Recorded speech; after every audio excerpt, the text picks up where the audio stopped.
بسم اللہ الرحمن الرحیم جی، آپ لوگوں کی آمد کا بہت شکریہ۔ آج جس بات کے لیے آپ کو زحمت دی ہے، آپ نے دیکھا ہوگا کہ جب سے پاکستان تحریک انصاف کی حکومت آئی اور پچھلے 3 سالوں میں جب بھی کوئی میجر کرائسس یا ایشو کھڑا ہوا ہے، چاہے وہ شوگر سے متعلقہ تھا، فیول سے متعلقہ ہے، کچھ براڈ شیٹ ہے، تو ان سب کے اوپر انکوائریز کروائی گئی پرائم منسٹر صاحب کی طرف سے اور فیڈرل کیبنٹ کی طرف سے، اور ان انکوائریز کے نتیجے میں کافی چیزیں بھی پتہ چلی، کچھ چیزوں کی درستگی بھی ہوئی۔ تو بڑا ضروری ہے کہ اس کے اوپر میں آپ لوگوں کو اپڈیٹ کروں کہ ان کا آؤٹ کم کیا ہے، اس سے اچیو کیا ہوا ہے، کیا کوئی بہتری ہو رہی ہے یا اور آگے ہم کس طرف جا رہے ہیں۔ تو اس کی اپڈیٹ کے لیے آپ لوگوں کو زحمت دی ہے۔ آپ لوگ بہتر جانتے ہوں گے تمام ادوار میں ایشوز رہے، شوگر کا قیمتوں کا مسئلہ صرف اس دور کا نہیں ہے، پچھلے ادوار میں بھی ہوتا رہا، لیکن کبھی اس پیمانے پہ پورے اس ایشو کو لے کے، اس انڈسٹری کی پریکٹسز کو لے کے یا باقی دیگر معاملات میں اس طرح سے فیڈرل گورنمنٹ کی طرف سے مینڈیٹڈ انویسٹیگیشنز یا انکوائریز نہیں ہوئی، اور پھر اگر کبھی کوئی ماضی میں انکوائریاں ہوئی بھی تو وہ پبلک نہیں کی گئی۔ انکوائریز کرنا، میں یہ سمجھتا ہوں کہ جو پاکستان تحریک انصاف اور خاص کر وزیر اعظم عمران خان صاحب کا خاص جو اپنا ایک ویژن ہے اکاؤنٹیبلٹی کو لے کے، اس کے لیے ایک بہت لازمی چیز ہے کہ اوپن انکوائریز ہوں، اور ان انکوائریز کو جب وہ ان کا نتیجہ آتا ہے اور اس کو پبلک کرنا، وہ جو حصہ ہے وہ ٹرانسپیرنسی کہلاتا ہے، اور یہ دونوں چیزیں ایک دوسرے کے لیے لازم و ملزوم ہیں۔ آپ اگر کسی چیز کی تفتیش نہیں کریں گے، اس معاملے کی جان بوجھ نہیں کریں گے، تو آپ جان ہی نہیں سکتے کہ خرابی کیا ہے، اور جب آپ کو خرابی کا پتہ لگے اور اس کو اگر آپ ٹرانسپیرنٹلی اوپن نہیں کریں گے تو پھر بھی میں سمجھتا ہوں کہ اکاؤنٹیبلٹی کمپلیٹ نہیں ہوتی۔ تو ان دونوں پرنسپلز کے اوپر عمل کرتے ہوئے ہر معاملے کے اوپر باقاعدہ ایکسپرٹس سے، جو کہ اس فیلڈ کے لوگ ہوتے ہیں، ان سے، کوئی سیاسی لوگ نہیں ہیں، کسی پارٹی سے ان کا تعلق نہیں ہے، ان سے انکوائریز کروائی گئی اور ان انکوائریز کو پبلک کیا گیا، اور ان انکوائریز کے نتیجے میں جو ریکمنڈیشنز آئی ان پہ عمل درآمد کیا گیا۔ اور یہ جو کمٹمنٹ ہے پاکستان تحریک انصاف اور عمران خان صاحب کی، ٹرانسپیرنسی اور اکاؤنٹیبلٹی، یہ اس کی عکاس ہے۔ اس میں ابھی اسمبلی میں بھی کوشچن آیا ہوا ہے، تو اس کے لیے ہم نے یہ سارا ڈیٹا اکٹھا کیا تھا، تو اسمبلی میں بھی اس کا جواب جمع کرا رہے ہیں، اور ہم نے سوچا کہ پہلے آپ لوگوں سے بھی شیئر کر لیا جائے۔ سب سے پہلے میں سٹارٹ کرتا ہوں شوگر کے کمیشن، جو انکوائری کمیشن تھا اس کے اپڈیٹ سے۔ شوگر انکوائری کمیشن نے، جیسا آپ جانتے ہیں، پہلے وزیر اعظم صاحب نے اس کی انویسٹیگیشن انکوائری کے لیے ایک ٹیم بنائی، اور پھر اس ٹیم ہی کی ریکمنڈیشنز کی روشنی میں فیڈرل کیبنٹ نے انکوائریز کمیشن ایکٹ کے جو 2017 ہے اس کے تحت پوری ایک انکوائری کمیشن تشکیل دیا، جس نے اپنی انکوائری کر کے فیڈرل کیبنٹ کے سامنے پیش کی، اور اس میں کافی ہوش ربا قسم کے انکشافات بھی ہوئے جو آپ لوگوں کو پتہ ہیں۔ ان انکشافات کی روشنی میں کچھ سفارشات پیش کی گئی، اور وہ سفارشات 2 طرح کی تھی۔ ایک اس کا جز تھا پینل ایکشنز، یعنی کہ جن لوگوں نے غلط کام کیا ان کے خلاف کارروائی اور اس میں ان سے ریکوری، اور دوسرا تھا ایڈمنسٹریٹو ایکشن، کہ نظام کی درستگی کے لیے کیا کیا جانا چاہیے کہ مستقبل میں اس طرح کی میل پریکٹسز دوبارہ نہ ہو سکیں اور ایسے کرائسس پیدا نہ ہوں آنے والے وقت میں، یعنی کہ نظام کو درست کیسے کیا جائے، بہتری کیسے لائی جائے۔ یہ 2 چیزیں تھیں۔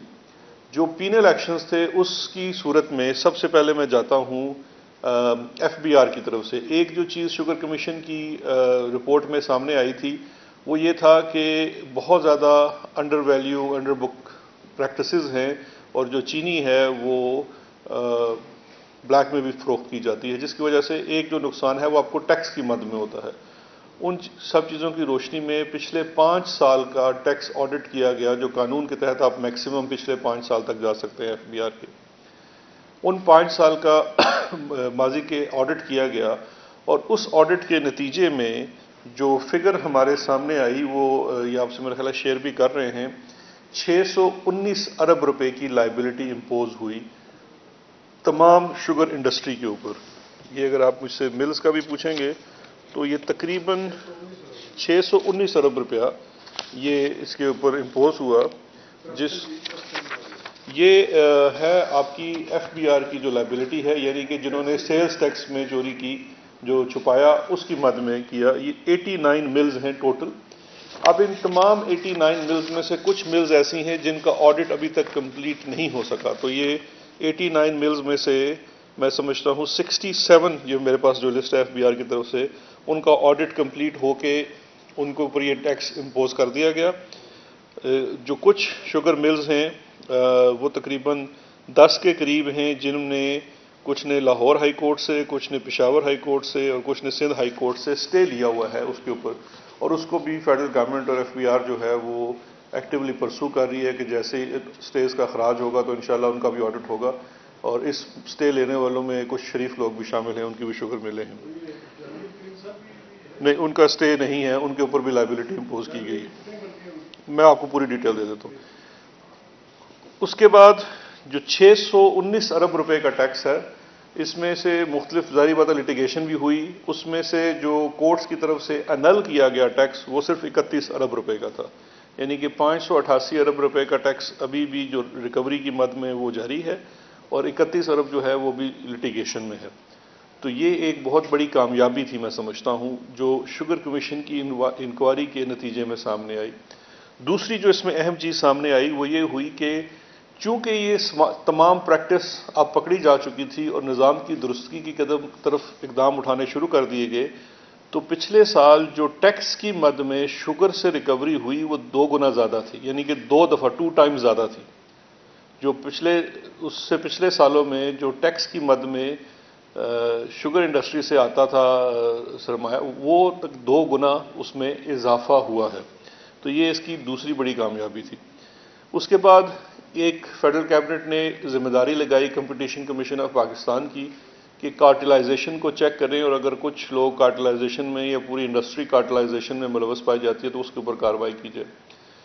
کمپٹیشن کمیشن آف پاکستان نے اس کے اوپر اپنی انویسٹیگیشن کی اپنے قانون کے تحت، اور ان کی رپورٹ بھی کچھ عرصہ پہلے منظر عام پہ آ چکی ہے، اور اس جو کارروائی کے نتیجے میں انہوں نے 44 ارب روپے کا جرمانہ عائد کیا ہے انڈسٹری کے اوپر، جو شوگر مل انڈسٹری ہے، کارٹلائزیشن کے لیے۔ یہ اس کی میں سمجھتا ہوں دوسری کامیابی تھی۔ 44 ارب روپیہ، 44 بلین۔ اس کے اوپر حال ہی میں اس کی کلیکشن کے لیے سندھ ہائی کورٹ کی طرف سے ایک سٹے آیا ہوا ہے ٹل نیکسٹ ڈیٹ، اس کو بھی کمپٹیشن کمیشن آف پاکستان اور فیڈرل گورنمنٹ پرسو کر رہی ہے۔ پھر اس کے بعد کچھ کیسز ایف آئی اے کو دیے گئے جس میں کارپوریٹ فراڈ اور منی لانڈرنگ کے کیسز تھے، اور ایک کیس میں تو کچھ شریف لوگوں کے تو 25 ارب روپے کے جعلی اکاؤنٹس بھی، جو آپ لوگوں کو علم میں ہے ہی، وہ بھی نکلے ہیں۔ لیکن اس کے ساتھ ساتھ مختلف جو ملز کی ان کے اوپر جو کرمنل کارروائیاں کی گئی۔ پھر دوسرا، جب آپ نے دیکھا کہ بار بار اسپیکولیشن ہوتی ہے جس کو ہم سٹے بازی کہتے ہیں، جس کی وجہ سے کہ مل سے اگر چینی نکلتی ہے ایک دام کی اور بازار میں جا کے وہ اس میں 20-30 روپے کا اضافہ ہو جاتا ہے، اس کو ہم سٹا جو اسپیکولیشن والی پریکٹس کہتے ہیں۔ 2 اقدام کیے گئے فیڈرل گورنمنٹ اور پروونشل گورنمنٹس کی طرف سے۔ ایک تو ان تمام سٹا بازوں کے خلاف آپریشن کیا گیا، پینل ایکشن کی مد میں ان کے اوپر کیسز رجسٹر ہوئے، ان کے پورے کاروبار کو، یہ چونکہ ایلیگل پریکٹس تھی، اس کو روک دیا گیا۔ سیکنڈلی، ایف بی آر نے ماضی کی پریکٹس جو ثبوت ان سے ملے اس تمام کارروائی سے، اور جو ایف آئی اے نے شیئر کی ایف بی آر کے سے، اس کے نتیجے میں 13.8 ارب روپے کی ٹیکس لائبلٹی امپوز کی گئی سٹا بازوں کے خلاف، اور اس کے ساتھ ساتھ سٹے کے پریکٹس کو کیٹیگوریکلی ایلیگل قرار دے دیا گیا نئی لیجسلیشن سے۔ تو یہ بھی اس عمل کا 13.8 ارب روپے۔ یہ دوسری چیز اس کے اندر میں سمجھتا ہوں جو ہوئی۔ پھر اس کے اندر ایک بہت اہم چیز جو ہوئی ہے وہ فارمرز، کسان کی پیمنٹس۔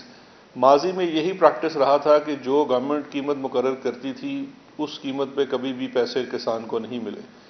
نہ صرف یہ ظلم تھا بلکہ یہ تھا کہ جو کم دام تھا وہ بھی اس کو 4-4 5-5 سال کی ڈیلے کے بعد دیا جاتا تھا، جبکہ قانون بھی موجود تھا، اور اس پیسے کی نہ ادائیگی کرنا جو ہے وہ تو ایک کرمنل آفینس بنتا ہے۔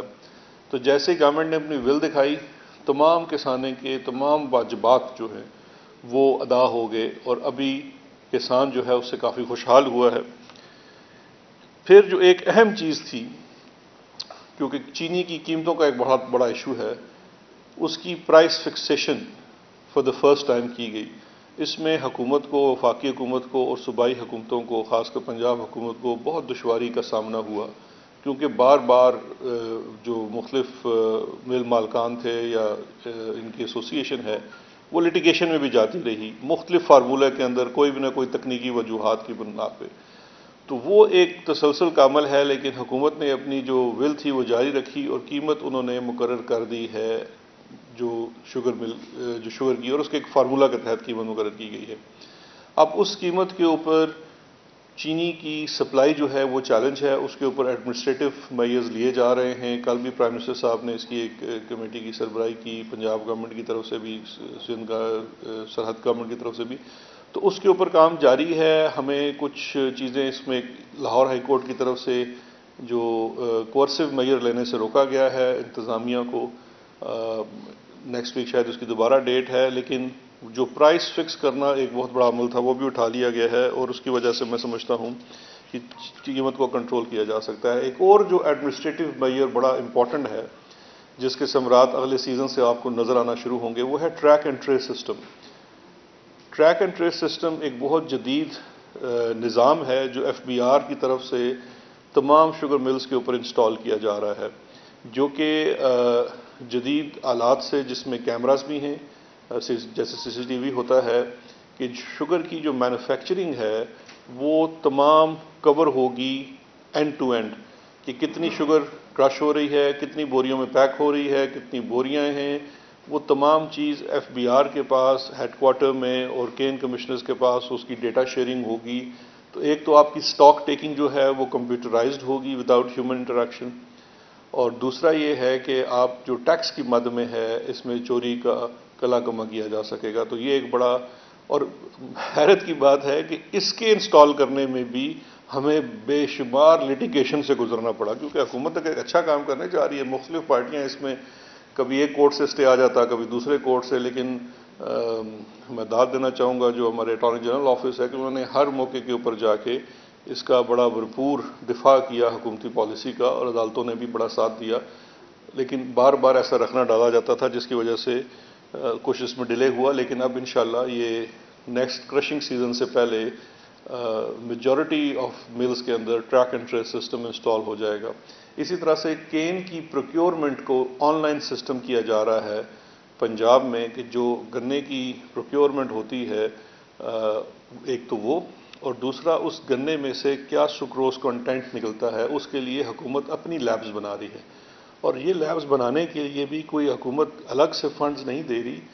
گنے کی فروخت کے وقت سیس ٹیکس ہوتا ہے جو اسی پرپز کے لیے لیا جاتا ہے۔ ماضی میں کبھی بھی اس سیس ٹیکس کو، اس کے دو پرپز ہو سکتے ہیں، ایک تو وہ روڈز بنائی جاتی ہیں جو ملوں کے ارد گرد ہوتی ہیں تاکہ کسان اپنا اجناس بہتر طریقے سے لا سکیں، اور دوسرا یہ لیبز وغیرہ اسٹیبلش کرنی ہوتی ہیں جہاں پہ اس کی کتنی اس کے اندر سکروز کنٹینٹ ہے وہ دیکھا جا سکے۔ تو ان لیبز کا بھی قیام کیا جا رہا ہے تاکہ صحیح معنوں میں یہ بھی پتہ چل سکے کہ اس سال گنے کی فصل میں سے کتنی چینی کس مل نے پیدا کی ہے۔ تو یہ وہ سارے ایڈمنسٹریٹو میئرز تھے۔ اگر آپ اس کو ہول سم میں دیکھیں گے تو یہ ان کے انکوائریز، کمیشنز، ان کے ثمرات ہیں۔ تو ایک تو یہ شوگر کا تھا، شوگر کے بعد آ جاتے ہیں پیٹرولیم کے اوپر۔ پیٹرولیم پروڈکٹ کا آپ کو یاد ہوگا پچھلے سال، اب تو قیمتیں ماشاءاللہ انٹرنیشنل مارکیٹ میں بہت زیادہ ہو چکی ہیں، جس کے اثرات پاکستان میں بھی نظر آ رہے ہیں، لیکن ایک وقت ایسا تھا پچھلے سال کہ جب قیمتیں بہت کم ہو گئی تھی۔ تو جب قیمتیں کم ہوئی تھی تو پاکستان میں مختلف شہروں میں شارٹیج بھی ہو گئی تھی پیٹرول کی، جو کہ ایک بڑی حیرت انگیز بات تھی کہ اب تو قیمتیں کم ہیں، شارٹیج کیسے ہوئی۔ تو اس کے اوپر بھی ایک انکوائری کمیشن فیڈرل کیبنٹ کے حکم پہ بنا، اور پھر آنریبل لاہور ہائی کورٹ نے بھی اس کے اوپر کمیشن بنانے کو کہا، بلکہ جو ٹی او آرز تھے انہوں نے ہی ڈٹرمن کیے۔ تو ان ٹی او آرز کی روشنی میں جو کمیشن تھا اس نے اپنی انویسٹیگیشن کی، اور انویسٹیگیشن کرنے کے بعد جو ان کا کنکلوژن تھا وہ بڑا انٹرسٹنگ تھا۔ میں آپ کی یاد دہانی کے لیے آپ سے شیئر کر لیتا ہوں وہ کنکلوژن یہ تھا کہ جو او ایم سیز ہیں، آئل مارکیٹنگ کمپنیز ہیں، انہوں نے ہورڈنگ کی ہے، اور جو پروفٹ تھا، جو فائدہ تھا قیمتیں کم ہونے کا، وہ عوام تک نہیں پہنچنے دیا. اور یہ ایک جو حکومت کا اس کے اندر موقف تھا، یہ کرمنل ایکٹ تھا. دیکھیے، جب پہلی تو بات ہے کہ آپ کی پیٹرولیم پروڈکٹس کی قیمتیں آپ انٹرنیشنل مارکیٹ کے ساتھ منسلک ہیں. اگر قیمت زیادہ ہوگی تو آپ کی بھی پیٹرول کی قیمت بڑھ جائے گی، لیکن جب قیمت کم ہوگی تو وہ آپ کو بھی قیمت کم ملے گی. لیکن ایک ماہ ایسا آیا جب قیمت تو کم کر دی گئی، کیونکہ قیمت تو حکومت نے کم کرنی ہے، لیکن پیٹرول سپلائی نہیں ہو سکا. تو اس کے لیے جب انکوائری کی گئی تو او ایم سیز اس کے لیے رسپانسبل تھی. جب کمیشن بنا اور کمیشن نے اپنی جو فائنڈنگز دی تو اس میں 2-3 چیزیں بڑی اہم تھیں. ایک تو یہ تھی کہ بہت زیادہ اللیگل پیٹرول پمپس تھے. 2000 سے زائد اللیگل پیٹرول پمپس جو تھے پورے ملک میں، ان کو بند کیا گیا اوگرا سے مل کے ایف آئی اے نے. دوسرا، او ایم سیز مختلف ممالک میں آئل مارکیٹنگ کمپنی کو، یہ بھی ان کی فائنڈنگ تھی، 8, 10, 7، انڈیا میں شاید 10 سے نیچے ہیں. ہمارے یہاں کو 45 سے زائد او ایم سیز ہیں. پچھلے 10-15 سالوں میں بہت زیادہ لائسنسز دیے گئے ہیں. اور ساتھ ساتھ ہم نے یہ بھی دیکھا ہے کہ جو اللیگل پیٹرول پمپس ہیں ان کے اوپر وہ پیٹرول بکتا ہے جس کے اوپر نہ آپ کوئی ٹیکس کلیکٹ کرتے ہیں، آپ کے کسی کھاتے میں نہیں ہے، آپ جا کے پیٹرول ڈلوا رہے ہیں، آپ تو پورے پیسے دے رہے ہیں، لیکن حکومت کے خزانے میں وہ پیسے جمع نہیں ہو رہے. تو اس پریکٹس کو روکا گیا، جس کا ایک سیدھا فائدہ یہاں پہ نظر آیا کہ یہ معلومات آنے کے بعد سے پی ایس او جو اسٹیٹ اونڈ کمپنی ہے اس کی سیل میں 36% اضافہ ہوا، اور جو ملٹی نیشنل کمپنیز ہیں جو اس پریکٹس میں ملوث نہیں تھی، ان کی چونکہ جب چوری رکی تو ان کی بھی سیل میں، جیسے کہ شیل ہے، 28% ان کا اضافہ ہوا ان کی سیل میں، کیونکہ یہ جو پیٹرول رکا. اب دوسرا حصہ تھا کہ لائبلٹی ڈٹرمن کرنا کہ کس نے کیا کیا. تو 2 طریقے سے وہ ڈٹرمن کی گئی. ایک تو یہ تھا کہ جب قیمت کم تھی تو جو تیل خریدا ہوا تھا، جن ویسلز میں تیل آتا تھا، ان کو برتھنگ نہیں کی گئی. جس دور میں 20 دن 25 دن جب وہ کم تھا تو وہ ویسلز 2 تھی، ایک پلوٹس اور ایک ٹام آسٹرڈ، ان کی برتھنگ نہیں کی گئی. تو وہ جو سستا تیل تھا وہ ڈاک ہو کے عوام تک نہیں پہنچ سکا، جس کی وجہ سے، اور یہ سراسر ان کی اس کے اندر کرمنالٹی تھی. تو اس میں 3.5 ارب روپے کا نقصان ہوا، اور وہ 3.5 ارب روپیہ ڈٹرمن کر کے ان تمام کمپنیوں سے اب وصول کیا جا رہا ہے جن کی لائبلٹی تھی. دوسرا جو اہم تھا، جو شارٹ سپلائی تھی، کہ پیٹرول پمپس کو، اس میں صاف دیکھا گیا کہ پیٹرول پمپس کو جو دکھایا گیا اپنے لیجرز میں، کیونکہ دیکھیں جب آپ انکوائری کرتے ہیں تو میں اگر ایک او ایم سی ہوں اور میں دکھا رہا ہوں کہ میں نے آپ کو 1000 لیٹر تیل دیا ہے، لیکن جب ہم نے جا کے چیک کیا ان تمام پیٹرول پمپس کو جو ان کے اپنے لیجرز کے مطابق جن کو یہ وصولی ہوئی تھی، تو ان کے پاس وہ 1000 نہیں 500 لیٹر مثال کے طور پہ تیل پہنچا ہوا تھا. تو سیدھا فجنگ کی گئی 500 لیٹر کی. تو یہ تمام ڈیٹا کلیکٹ کیا گیا اور O M C wise responsibility determine کی گئی، اور 5.5 ارب روپے کی لائبلٹی نکالی گئی ہے. اس کے اوپر بھی پہلے ہی فیڈرل کیبنٹ جو تھی وہ گو ہیڈ دے چکی ہے ایف آئی اے کو کہ جو بھی کرمنل کارروائی ہے، ایف آئی آرز ہیں، اریسٹ ہیں، جو ان کے باقی معاملات ہیں ریکوری کے لیے وہ کیے جائیں. اور اوگرا کو بھی اس معاملے میں انسٹرکشنز جاری کر دی گئی ہیں کہ وہ بھی ریکوری کے ساتھ ساتھ اس پریکٹس کو دوبارہ نہ ہونے دیا جائے. اور جو ان کے لاز میں بھی اگر کچھ لکوناز ہیں، کیونکہ یہ بھی ایک بڑا سا ایمبیگوٹی تھی، ایریا کلیئر نہیں تھا کہ جو سٹوریج ہے 20 دن کی، وہ ایکچولی اس کو مانیٹر کرنا کس کی رسپانسبلٹی ہے، کیا منسٹری کی ہے یا اوگرا کی ہے. تو اس کے اوپر بھی اقدامات اٹھائے جا رہے ہیں. لیکن ریکوری کی مد میں 3.5 ارب روپیہ ہولڈنگ میں جو ویسلز کی برتھنگ ٹائم پہ نہیں ہو سکی، اور 5.5 ارب روپیہ جو شارٹ سپلائی آف فیول ہوئی پیٹرول اسٹیشنز کو، اس کی مد میں نہیں ہو سکی. تو یہ جو دوسرا ایک اہم تھی انکوائری، اس میں سے یہ تھا. تیسری تھی براڈ شیٹ کی انکوائری.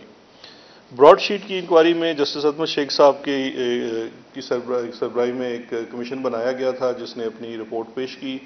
براڈ شیٹ آپ کو یاد ہوگا کہ ایک فارن کمپنی تھی جو مشرف دور میں انگیج کی گئی تھی جو مختلف آف شور یا اوورسیز پیسہ لوٹ کے گئے تھے ان سے ریکوری کے لیے. اس میں کام تو کچھ نہیں ہو سکا, لیکن اس میں ہمیں کوئی $40 ملین سے زائد تک ان کو جرمانے کی مد میں دینا پڑا. جو کمیشن کی رپورٹ تھی اس کے مطابق کچھ لوگوں کے اوپر تو انہوں نے ڈائریکٹ رسپانسبلٹی لگائی, جنہوں نے جب یہ ایگریمنٹ ہوا تھا اس وقت نیگلیجنس دکھائی تھی. دوسرا اس کا حصہ یہ تھا کہ جو انکوائری کی رپورٹ تھی اس نے یہ ہائی لائٹ کیا کہ جو 2009 جب یہ براڈ شیٹ کی طرف سے پہلا وہ وصول ہوا نوٹس فار آربیٹریشن, اس وقت سے لے کے 2015 تک جب تک وہ خط و خطابت ہوتی رہی, اور 2016 سے لے کے 2018 تک جب آربیٹریشن کی پروسیڈنگز باقاعدہ طور پہ لندن میں چلی, اس تمام دور کے اندر کمیشن کا یہ ماننا تھا کہ پاکستان کا انٹرسٹ صحیح طرح سے واچ نہیں کیا گیا, یعنی کہ پاکستان کا مقدمہ صحیح طرح سے نہیں لڑا گیا. اور بات بڑی سمپل سی تھی, حکومت پاکستان یا نیب اس کو جب پرسو کر رہا تھا تو ان کا کہنا یہ تھا کہ جو ریکوریز ہوئی بھی ہیں اس میں براڈ شیٹ نے کوئی کنٹریبیوشن نہیں کی ہے, انہوں نے کوئی کام نہیں کیا گیا ہے, اور ان کی سروسز بھی ٹرمینیٹ کر دی گئی تھی. براڈ شیٹ کا یہ کہنا تھا کہ ہمارے معاہدے کے مطابق یہ ضروری ہی نہیں تھا کہ ہم کوئی کام کرتے یا نہ کرتے, معاہدے میں لکھا ہوا تھا کہ جب بھی ان لوگوں سے ریکوریز ہوگی تو اس کا اتنا فیصد حصہ ہمیں دیا جائے گا. تو یہ معاہدے کی بند پہ بات تھی.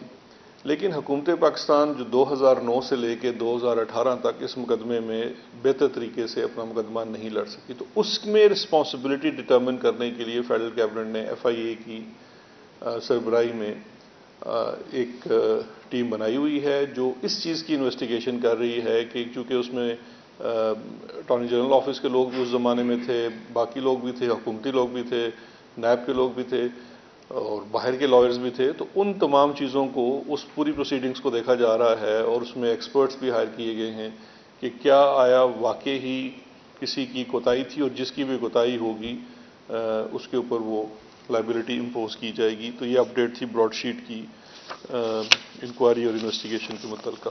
تو یہ براڈلی 3 انویسٹیگیشنز تھی, باقی چھوٹی انکوائریز ہوتی رہی ہیں مختلف معاملوں میں, جس میں راولپنڈی رنگ روڈ کی انکوائری تھی جو کہ پنجاب کی اینٹی کرپشن نے کی تھی. اس کی نتیجے میں 2 چیزیں ہوئی, ایک تو جو رنگ روڈ ایک جس میں سیریس قسم کے اسٹرکچرل فلاز بھی تھے انجینئرنگ کی حد کو لے کے, اور دوسرا اس میں ایکسٹرا لوپ ایڈ ہو گیا تھا 20 کلومیٹر سے زائد, تو وہ تو ایڈمنسٹریٹو میئرز میں اس کو بالکل ختم کر دیا گیا, اور اب اس کی ری الائنمنٹ کر کے انشاءاللہ اسی سال کے آخر میں وزیر اعظم صاحب اس کا افتتاح بھی کریں گے, جو نئی رنگ روڈ بنے گی راولپنڈی کی, جو ایکچوئل الائنمنٹ ہے جو ہونی چاہیے اصولی طور پہ.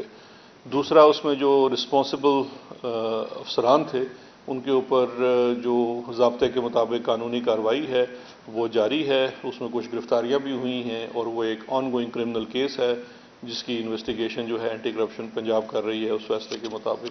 یہ اس کی رنگ روڈ انکوائری کی انویسٹیگیشن تھی. تو یہ مختصراً ساری ابھی جی یہ تو اچھی بات ہے, انکوائری کمیشن بھی بنتا ہے, انکوائری کمیشن کی رپورٹ بھی آ جاتی ہے, پبلش بھی ہو جاتی ہے, یہ تو اچھی چیز ہے. لیکن اس سارے سیناریوں میں چینی کی قیمت بھی کم نہیں ہوتی, پیٹرول کی قیمت بھی کم نہیں ہوتی, باقی بھی چیزیں, عوام کو تو ریلیف نہیں ملا. تو ان انکوائریز کا تو فائدہ کیا ہے, سادہ سے الفاظ میں بتا دیں عوام کو. جی بالکل, دیکھیں میں بڑا اچھا آپ نے سوال کیا ہے. یہی اصل میں آج کی بھی اس پوری جو پریس کانفرنس تھا اس کا مقصد بھی یہ تھا. دیکھیے انکوائری کرنا, انویسٹیگیشن کرنا کیوں ضروری ہے؟ غلطی کو پکڑنا, کوتاہی کی نشاندہی کرنا, اور درستگی کے لیے اقدامات اٹھانا. یہ اس سے تو کسی کو اختلاف نہیں ہو سکتا کہ اگر کوئی غلطی ہوگی تو بجائے یہ کہ میں ایک آدمی بیٹھ کے یہ سوچوں یا آپ ایک آدمی سوچیں کہ نہیں یہ غلطی ہوئی ہے, تو پہلی تو بات یہ ہے کہ انکوائری کا مقصد یہ ہوتا ہے کہ آبجیکٹیولی یہ طے کر لیا جائے کہ اس میں کیا کسی کی غلطی ہے, کوتاہی ہے. اگر غلطی ہے تو اس غلطی کے لیے کیا سزا ہونی چاہیے, اور اگر نظام میں, کیونکہ بہت ساری چیزیں جو ہمارے سسٹم کے بھی فلاز ہیں, اس میں کیا درستگی ہونی چاہیے. تو یہ انکوائریز انویسٹیگیشن اس لیے بہت ضروری ہیں. اب عوام کو کیا فائدہ ہوگا, یہ 2 چیزوں میں ہے. دیکھیے آج مثال کے طور پہ IMF پروگرام کے اندر آپ موجود ہیں, IMF پروگرام جب ہے وہ آپ کو بہت ساری چیزوں میں ڈیمانڈ کرتا ہے. ایک ڈیمانڈ یہ ہے کہ آپ ٹیکس بیس اپنی بڑھائیں, آپ ٹیکس کلیکشن بڑھیں, جو کہ اکنامکس کے اصولوں کے حساب سے بڑی ایک ضروری چیز ہے. اب ٹیکس بیس بڑھانے کے دو طریقے ہو سکتے ہیں. ایک تو یہ ہے کہ آپ عوام کے اوپر ٹیکس اور لگا دیجئے. دوسرا طریقہ یہ ہے کہ آپ اپنی ٹیکس بیس بڑھا لیں. اب اس میں ہماری حکومت کی جو اکنامک پالیسی ہے وہ یہ ہے کہ آپ ٹیکس بیس بڑھائیں اور دوسرا چوری کو پکڑیں. اب مثال کے طور پہ جو میں نے آپ سے شوگر کی مد میں بات کی کہ 619 ارب روپے کا اضافی ٹیکس لگ گیا, یعنی کہ یہ اضافی ٹیکس عوام سے نہیں ہے, یہ وہ ٹیکس ہے جو عوام نے تو دے دیا ماضی میں, لیکن ان لوگوں نے جنہوں نے وہ چوری کی انہوں نے نہیں دیا ہوا تھا. حکومتی خزانے میں تو آیا نہیں, ڈیفیسٹ تو حکومت کو ہوا. تو اب یہ جو 619 ارب ہے, 44 ارب ہے, 13.8 ارب ہے, یہ وہ اضافی ٹیکس ہے جو آپ ایک نیا ٹیکس تو ریز کر رہے ہیں لیکن یہ عوام کے اوپر نہیں لگ رہا کیونکہ یہ چوری ہوئی آپ پکڑ رہے ہیں. یہ ایک ہوگی بات. دوسرا, جب آپ ٹیکس بیس بڑھانے کی بات کرتے ہیں, اس سال بھی ابھی تک جو ٹیکس فائلنگ ہو چکی ہے وہ 45% ٹیکس ریونیو بڑھا رہی ہے. کیونکہ دیکھیے دو چیزیں ہیں, ماضی میں کیا تھا کہ آپ صرف فائلر بڑھا رہے تھے, فائلر کے ساتھ ساتھ ٹیکس کا بڑھنا بہت ضروری ہے. کیونکہ اس سال کی جو آج بھی FBR کی پریس ریلیز تھی اس کے مطابق 43% شاید, اگر ناٹ مسٹیکن 43% آپ کا ریونیو جو فائلر کی وجہ سے بڑھا ہے وہ اس وجہ سے بڑھا ہے. تو پالیسی یہ ہے کہ اس کا بیسیکلی جتنی بھی اقدامات کیے جائیں اس کا فائدہ عوام کو ہو. اب پرائسنگ پہ آ جاتے ہیں. دیکھیے پرائسنگ دو چیزیں ہیں. چینی کی قیمت جب بھی بڑھتی ہے حکومت اس کے اوپر اقدامات اٹھاتی ہے. ہمیں ایک چیز میں بڑا مسئلہ ہے اور وہ میں آپ کے سامنے رکھنا چاہتا ہوں. وہ ہمیں مسئلہ کیا ہے؟ وہ ہے جب مثال کے طور پہ پرائس فکسیشن. اب حکومت نے تمام سٹیک ہولڈرز کون ہیں؟ کسان ہے, مل والا ہے, وہ بھی تو کوئی برا آدمی تو نہیں ہے, وہ ایک کام کر رہا ہے اور ایک جائز منافع لینا اس کا حق ہے. اس کو ایکسپرٹس کو بٹھا کے عدالتی حکم کے مطابق بھی ہم نے چینی کی ایک پرائس فکس کی 89 یا سمجھے 90 روپے چینی کی پرائس فکس کی ریٹیل کی. جب وہ پرائس فکس ہو جاتی ہے, اب اس کے بعد ہوتا کیا ہے؟ اب حکومتی ذمہ داری ہے کہ اس قیمت پہ چیز نہیں ملنی چاہیے. اب دو صاحب اٹھتے ہیں, وہ جا کے اس پہ سٹے لے لیتے ہیں. پھر وہ سٹے جتنا عرصہ چلتا ہے حکومت وہ اقدام نہیں کر سکتی جو فورسفلی کیے جا سکتے ہیں. اس وقت بھی پنجاب حکومت کو اسی چیز کا سامنا ہے کہ 90 روپے کی قیمت مقرر کی گئی تھی, ابھی بھی 115 کے قریب 20 کے قریب چلی گئی تھی, دوبارہ اس کو پش بیک کیا گیا ہے جو پرائس فکس کی گئی ہے اس کے مطابق. اور وزیر اعظم صاحب نے کل بھی کافی اس کے اندر ناراضگی کا اظہار کیا ہے کہ نہیں, ابھی بھی 95-96 قابل قبول نہیں ہے, جو قیمت آپ نے مقرر کی ہے اس کے اوپر ملنی چاہیے. اور لیگل ٹیم کو بھی یہ انسٹرکشنز کی ہیں کہ سٹے کو بڑا فورسفلی فائٹ کریں. لیکن میں یہ سمجھتا ہوں کہ ہمارے جو عدالتی نظام میں, چاہے وہ قانون کی وجہ سے ہے یا سسٹم پہ لوڈ بہت زیادہ ہے, ہم سب کو اس پہ مل کے کام کرنے کی ضرورت ہے. اس میں ایگزیکٹو, پارلیمان اور جوڈیشری تینوں کو مل کے کام کرنے کی ضرورت ہے. کیونکہ جب اصل سوال یہیں پہ آتا ہے, یہ انصاف کی بات ہے نا, کہ اگر لیٹس سپوز حکومت کوئی قدم اٹھا رہی ہے اور کسی شخص کا رائٹ متاثر ہوتا ہے تو اس کو بالکل عدالت کے پاس جانا چاہیے اور عدالت کو ہی فیصلہ کرنا چاہیے. ہماری استدعا یہ ہے, اور یہ میری نہیں ہے, یہ آپ سب کی ہے, عوام کی ہے, کہ وہ فیصلہ فوری ہونا چاہیے. اس کے علاوہ جو بھی فیصلہ ہو, اگر حکومت کے خلاف بھی فیصلہ ہوگا تو حکومت اس کو قبول کرنے کی پابند ہے, لیکن یہ بڑا ضروری ہے کہ فیصلہ فوری ہو.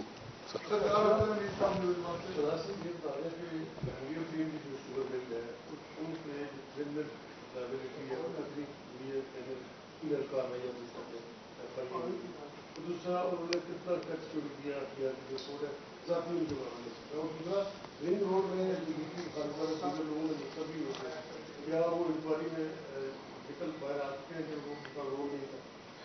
دیکھیں, جو دو چیزیں آپ نے سوال کی ہیں. پہلی تو بات ہے جو JDW ہے اس کے دو طرح کے معاملات تھے. ایک تو ٹیکس کی مد میں تھا, جو ٹیکس کی مد میں معاملات تھے وہ ان کے مختلف ملے ہیں, میرے خیال شاید 8 ان کی ملے ہیں. تو ان 8 ملوں کا آڈٹ ہوا ہے, وہ ریکارڈ کا حصہ یہاں پہ موجود ہے. اگر آپ کہیں مجھے پڑھنا پڑے گا, بہت چھوٹے چھوٹے لکھے ہوئے ہیں, لیکن اس میں ان کی جو لائبلٹی ہے وہ ڈٹرمن کر کے ان کو ٹیکس بھی امپوز ہوا ہے.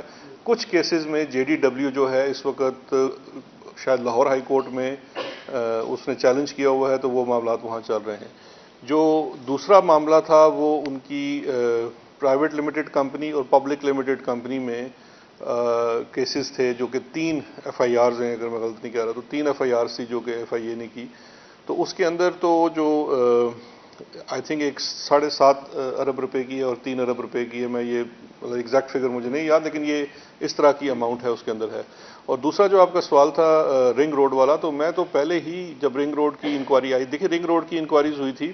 ایک تو ایڈمنسٹریٹو انکوائری تھی جو نئے کمشنر راولپنڈی نے کی، اور اس انکوائری کے اندر تو کسی بھی پولیٹیکل فگر کا کوئی لائبلٹی نہیں تھی. سمپلی سیدھا یہ اختیار تھا کمشنر پنڈی جو کہ PDB تھا، پروجیکٹ ڈائریکٹر بھی تھا.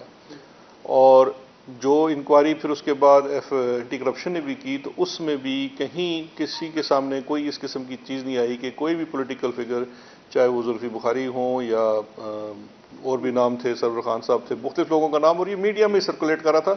لیکن میں پہلے بھی کیٹیگوریکلی کہہ چکا ہوں کہ ان میں سے کسی پولیٹیکل بندے کا یا کسی اور تھرڈ پرائیویٹ پرسن کا کوئی رول سامنے نظر نہیں آیا، اور ان کو بالکل انہوں نے اس کو صاف کیا. اور جو لائبلٹی ہے اب تو اس کا جو چلان بھی ہے میرے خیال میں وہ شاید ہو چکا ہے کورٹ میں جمع، اور ان کی جو ملزمان گرفتار ہیں ان کی جو بیل تھی وہ بھی ریجیکٹ ہو چکی ہے، اور اب شاید انہوں نے ہائی کورٹ میں بیل کی ہوئی ہے. تو یہ تو اس کیس میں کوئی اس قسم کے باقی لوگوں کا نہیں. آپ نے بات کی ہے کہ پیٹرولیم پرائسز کی، تو آپ یہ بتائیں کہ سمری جو تھی وہ کیا گئی تھی پیٹرولیم پرائسز کی، اور عوامی مفاد میں وزیر اعظم نے کتنا اضافہ کیا پیٹرولیم پرائسز میں؟ کیا اوگرا کو اندازہ نہیں تھا کہ ہم سمری کتنے کی بھیج رہے ہیں اور کتنا پیٹرول بڑھا رہے ہیں، یا کوئی انٹرنیشنل پرائسز میں اگلے مہینے میں کوئی ریلیف دینے کے لیے یہ کوئی اسٹریٹجی حکومت کی کہ اگلے مہینے تھوڑی قیمتیں پیچھے لے آئیں گے؟ تو دیکھیں یہ تو میرا نہیں، یہ سبجیکٹ دیکھیں، یہ آپ کیا کور کرتے ہیں اپنے اخبار میں، کون سی بیٹ؟ جی اکانومی کرتے ہیں نا. اب آپ سے وہ کوئی کرائم کی بات پوچھ لے تو آپ کو بھائی کیا پتہ ہوگا. میں جنرل بات ضرور کر سکتا ہوں آؤٹ آف مائی نالج، لیکن مجھے وہ نہیں پتا کہ اوگرا نے سمری کتنے کی بھیجی اور اس کے اوپر کیا فیصلہ، مجھے نہیں پتا نا، کیونکہ میرا سبجیکٹ نہیں ہے. وہ تو پیٹرولیم والے آپ کو بہتر بتا سکتے ہیں. میں صرف یہ بتا سکتا ہوں کہ جتنا جو مجھے مشاہدہ ہے کہ وزیر اعظم صاحب نے شروع سے ایز پالیسی جو لیوی اور ٹیکسز ہیں ان کو کم سے کم رکھنے کی کوشش کی ہے، اور اس بات کا بارہا پش کیا ہے کہ جتنا کم بوجھ عوام پہ ڈالا جا سکے. لیکن کچھ چیزیں ایسی ہیں جو میرے آپ کے ایون وزیر اعظم صاحب کے بھی اختیار سے باہر ہیں.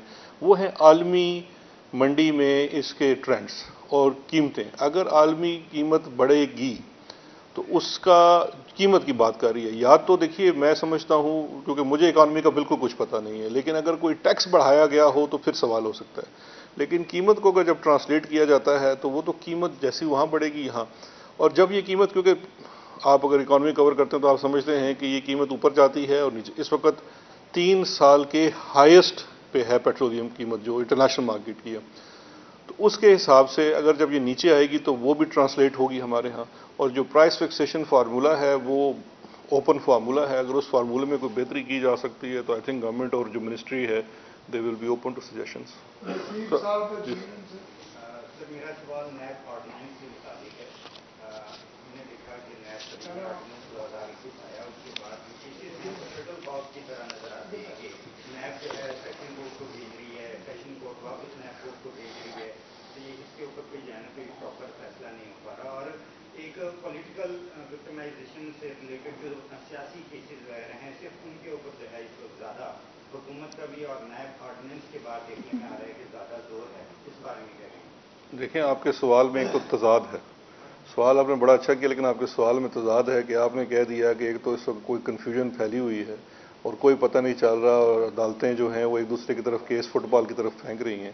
اور ساتھ ہی آپ کہہ رہے ہیں کہ سارا زور پولیٹیکل وکٹمائزیشن پہ ہے آرڈیننس آنے کے بعد. تو ایک طرف تو آپ کہہ رہے ہیں کہ آرڈیننس آنے کے بعد کچھ بھی نہیں ہو رہا، اور دوسری طرف کہہ رہے ہیں یہ ہو رہا ہے. تو ایک فیصلہ کر لیں، کچھ ہو رہا ہے. اور اگر دیکھیں دوسرا یہ نہیں، دیکھیں ریلیف دینا ہے عدالت نے. آصف زرداری صاحب گئے تھے 2 دن پہلے اکاؤنٹیبلٹی کورٹ میں اسی آرڈیننس کا فائدہ لینے، اور وہ فائدہ وہ نیب سے تو نہیں مانگ رہے تھے نا، عدالت سے مانگ رہے تھے. عدالت میں انہوں نے ریٹن اپلیکیشن دی، آرگومنٹس کیے، اور عدالت نے ان کی جو اپلیکیشن تھی وہ رد کر دی. اب ان کے پاس ظاہری بات اپیل کا بھی حق ہے. تو میرا یہ خیال ہے کہ کسی کو ریلیف ملنی ہے یا نہیں ملنی اس کا فیصلہ تو ہم عدالتوں تک چھوڑ دیتے ہیں. جہاں تک نیب آرڈیننس کی بات ہے تو وہ بالکل اس میں کچھ تھوڑا سا پیدا ہوا ہے ابہام جو کہ جورسڈکشن کا ابہام ہے. دیکھیے دو چیزیں ہیں. ایک تو اس میں کہیں یہ نہیں لکھا ہوا کہ جو پرائیویٹ پرسن ہوگا. پہلے آپ یہ دیکھ لیجئے کہ پچھلے 3 سال سے پہلی تو بات یہ ہے ہمارے دور سے 10 سال پہلے نیب کا قانون اچھا تھا برا تھا, اس کے سینگ تھے یا 6 ٹانگیں تھی یا 12 بازو تھے, کسی کو کوئی اعتراض نہیں تھا. اس کی وجہ کیا تھی؟ بڑا اچھا اتحاد ہوا تھا حکومت اور اپوزیشن کا. تم ہمیں نہ پوچھو ہم تمہیں نہیں پوچھتے, تم بھی لوٹو ہم بھی لوٹتے. تو اس وقت تو کوئی نہیں تھا. اب جب وہ ایک ادارہ جس کو انسٹیٹیوشن کے طور پہ بنایا گیا کہ جی ایکٹیویٹ ہوں, اور اس پہ یہ نہیں ہے کرٹیسزم بھی کرتے ہیں, ہم خود وزیر اعظم صاحب کرٹیسزم کرتے ہیں, وہ تو ہر ادارے پہ کرٹیسزم کرتے ہیں کہ جو اپنا کام اس کا مقصد کیا ہے کہ آپ اپنا کام بہتری سے کریں. تو نیب کے معاملات کو لے کے پچھلے 3 سالوں میں جو بہت زیادہ چیز کہی گئی وہ کیا تھی؟ 2 چیزیں تھیں. دیکھیں میں سمپل آپ سے کر دیتا ہوں کہ یہ نیب کا جو آرڈیننس آیا تھا یہ کس لیے آیا.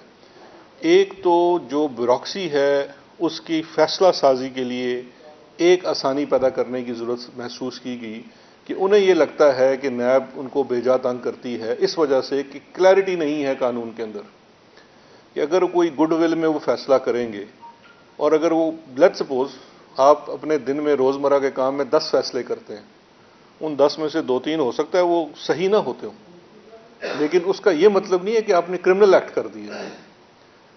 تو کرمنل ایکٹ تب بھی ہوگا کہ اپنے فیصلے میں آپ نے کسی سے رشوت لی یا کچھ لیا. تو ایک تو اس قانون کے تحت یہ کلیئرٹی آ گئی کہ محض ایڈوائز دینا, کسی میٹنگ میں شمولیت اختیار کرنا اور اپنا ایک مشورہ دینا وہ نیب کے قابل دست اندازی جرم نہیں ہے. آپ کا مشورہ آپ کی ایڈوائز غلط ہو سکتی ہے, لیکن اگر وہ ایڈوائز غلط ہے تو اس کے پیچھے اگر کوئی انٹینشن تھی, اس کے پیچھے کوئی کرپشن تھی, کوئی کک بیک تھا, کوئی کمیشن تھا, تو پھر وہ قابل دست اندازی نیب ہوگی, ورنہ وہ نیب کی اس ضمن میں نہیں آئے گی. اس کے لیے باقی جو ضابطے کی کارروائیاں ہیں چاہے وہ پروسیجرل ہیں یا ایڈمنسٹریٹو ہیں. دوسرا تھا بزنس. ایک پرائیویٹ پرسن جس کا پبلک آفس ہولڈر سے کوئی تعلق نہیں ہے اور کسی ایسی ٹرانزیکشن سے تعلق نہیں ہے جو کہ پبلک کے پیسے کی ہے, یعنی کہ گورنمنٹ کے پیسے کی, ایکسچیکر کے پیسے کی ہے, تو اس کا معاملہ نیب میں نہیں جانا چاہیے. یہ مطالبہ ہم سمجھتے ہیں کہ ایک مناسب مطالبہ تھا. تو اس میں بھی کلیئرٹی لے آئے کہ, اور یہ ویسے بھی پہلے قانون کے اندر تھا لیکن یہ اتنا کلیئر نہیں تھا, تو اس کو بھی ایبسولوٹ کلیئرٹی دے دی کہ اس معاملے میں اگر ہوگا تو یہ. اب اس میں 2 چیزیں کی جا رہی ہیں. ایک تو یہ ہے کہ شاید نیب کی طرف سے بھی ایک آیا تھا کہ وہ لا منسٹری کو لکھ رہے ہیں کلیریفیکیشن کے لیے, تو اس کے اوپر بالکل میری لا منسٹر صاحب کی اور اٹارنی جنرل صاحب کی ہماری ڈسکشنز ہوئی ہیں, اور نیب کے بھی پروسیکیوٹر جنرل صاحب سے ڈسکشن ہوئی ہیں. تو وہ اپنے تمام ریجنل نیب سے جو ان کو دشواریاں آ رہی ہیں چاہے وہ عدالتوں میں ہیں, ایک میں آپ کو اور بتا دیتا ہوں جو دشواری آ رہی ہے وہ یہ ہے کہ اب قانون کے تحت آڈیو ویڈیو ریکارڈنگ ہونی ہے تمام ایویڈنس کی. تو وہ اوور نائٹ تو چیزیں انسٹال نہیں ہو جائیں گی. تو کچھ عدالتوں کو شاید یہ لگ رہا ہے کہ ابھی گواہی کی ریکارڈنگ روک دی جانی ہے. تو اس کی بھی کلیریفیکیشن لا منسٹری نے دینی ہے, کیونکہ اسی کے ایک سب سیکشن این میں لکھا ہوا ہے کہ اس میں 6 ماہ لگنے ہیں, کیونکہ 6 ماہ کی مدت ہے جس میں فیڈرل گورنمنٹ نے تمام اکاؤنٹیبلٹی کورٹوں کو اکوپ کرنا ہے کہ وہ اس کی آڈیو ویڈیو ریکارڈنگ کر سکیں. تو وہ تمام کلیریفیکیشن لا منسٹری دینے جا رہی ہے, کورٹس کو بھی اور نیب کو بھی, جو اس میں ابہام ہے. اور اگر فردر کوئی چیز ہوگی تو وہ چونکہ لا منسٹری نے اس میں کرنا ہے تو وہ ہو جائے گا کلیئر. آخری سوال ساؤتھ پارٹ. شہزاد صاحب, ملک میں کچھ دنوں سے بھی ISI کی تعیناتی پر میں تو میرا تو اس سبجیکٹ سے تعلق ہی کوئی نہیں ہے. حکومت کو کیا وہ زبان سمجھ آ رہی ہے, اس سے کوئی بات ہے؟ دیکھیں اگر آپ میرے ٹاپک پہ کوئی بات کرتے ہیں تو ضرور بات کریں, مجھے اس ٹاپک سے میرا تو علم میں نہیں ہوتی یہ چیز. Thank you.